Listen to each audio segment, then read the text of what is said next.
Right now, my role as the current SRO here at the high school is on the day-to-day. I'm responsible for the safety of all the students, the staff, the building here at the school. I have to deal with any issues that might arise during the school day, anything from talking with kids about some issues that they might have, doing my part to make sure that the fighting is down, that we don't have fights. If one does unfortunately occur, I will respond to that and do my best to break that incident up. Any crimes that may occur outside of school hours that might involve any of our staff or students, they might ask me for some information regarding that. I work hand in hand a lot with a lot of our building administrators, such as the assistant principals, the associate principals, and our head principal on a daily basis, and we just kind of make sure we have a plan of attack for each day to make sure we get through the day safely with one another. One of the things that I like to do to build relationships with some of the kids here is just kind of show them that I'm really just a member of this staff here, that I'm no different in a way than some of the teachers, than some of the principals. I'm not here to get them in trouble. I want them to see a little bit past the uniform and see that I'm someone that they could come talk to if they have a problem. But I also want them to know that I am in fact a police officer, for when a situation does arise, that they will know that I am a policeman and that I may end up having to arrest someone, or I may end up having to settle anything that is going on at that time.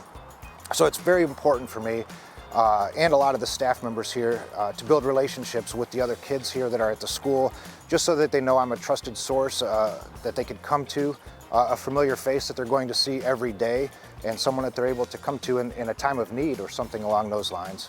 Part of the evolution with the SRO program is it's been quite a few numbers of years since we've had a full-time school resource officer here at the high school, and when that position, due to some manpower issues, no longer existed, we went to kind of a part-time roving detail of 5 of us that would work here one day a week. While it was somewhat effective, I didn't find it to be, or I don't find it to be as effective as it is now, because it was a different person every day, and it was just a lot of the staff and students liked the consistency.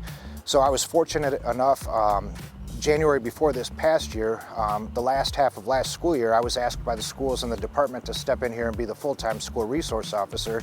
And then I wrapped up last school year in that role. And then I was fortunate enough to be asked to come back again for this whole school year. So I have been here since the start of school way back in August of this year, and then we're getting ready to wrap up here at the end of May. So to talk about the vehicle here, I've had it for, I believe this is the second full week now. And the school district and the police department in the city of Elyria, they partnered up and put their heads together and came up with the idea. This was first started being floated around towards around about the beginning of this school year. Once all the details were ironed out, some details were submitted to a company that, a private company that wound up coming up with this design. My only suggestions was I wanted PD Pioneer to be incorporated on it and the Block E. And I think that the company blew it out of the water. It's way better than I had anticipated it coming. And I was ecstatic when I was able to get this police car. And since I've had it here, it's only been a short period of time. It's been a nonstop discussion point with the kids, with staff, with citizens. I can't drive anywhere now without people wanting to stop, maybe talk about it. People are beeping their horns and giving the thumbs up. A lot of people are pretty impressed because, to my knowledge, this is the first time we've had an Elyria Police Department car equipped or painted in this manner. I think it's huge.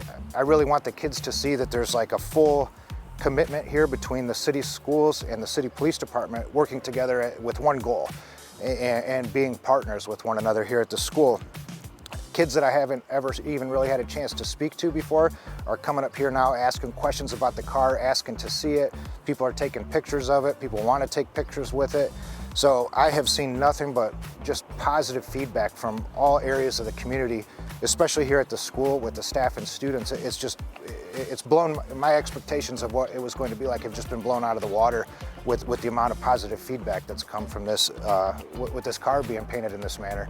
I want the kids, you know, after school hours, you know, if they see this car, they're going to recognize, well, that's Officer Figula from the school, that's the SRO, that's the policeman from the school. You know, they know that they could approach any police officer, but they might feel a little more comfortable to approach me.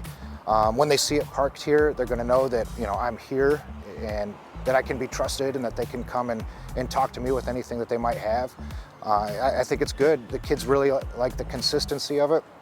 And it does. It just shows that, you know, I'm committed to being here, and it shows that the department and the schools are committed to me being here as well. So it really does show that, you know, I think it's a positive thing for the kids. I think everybody on the department really supports it, and they understand, you know, kind of, they have the same feelings that I do about why it's a good idea. So it's been overwhelmingly positive with those guys too, other than just a little bit of joking around. And it's all in jest, just fun stuff. But